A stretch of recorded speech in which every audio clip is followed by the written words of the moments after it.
Good morning guys from Pokhara. र अहिले हामी सुन्दर सिटी पोखरामा आइपुगेका छौँ। हिजो राति आइपुग्यौँ बागलुङबाट। करिब 7:30 जति भइसक्यो। अब यहाँ खाजा खाएर हामी यहाँबाट निस्किन्छौँ होला।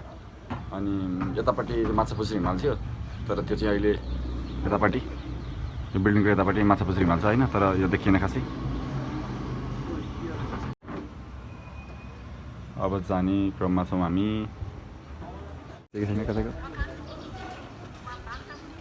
संदीप पोखराको यात्रा कस्तो? हामी अब पोखराबाट के अरे निस्किँदैछौँ। बाल्कोनी होटेलबाट निस्किँदैछौँ। यहाँको सर्भिस एकदम राम्रै लाग्यो।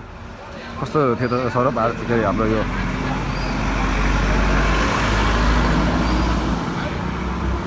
भन्नु साथी कस्तो थियो त होटेल? होटेलको बारेमा, हाम्रो होटेल बाल्कोनी र हिजोको बसाइको बारेमा भन न। होटेल त मिठो, बसाइ पनि मिठो, खाना पनि मिठो, 5 स्टार।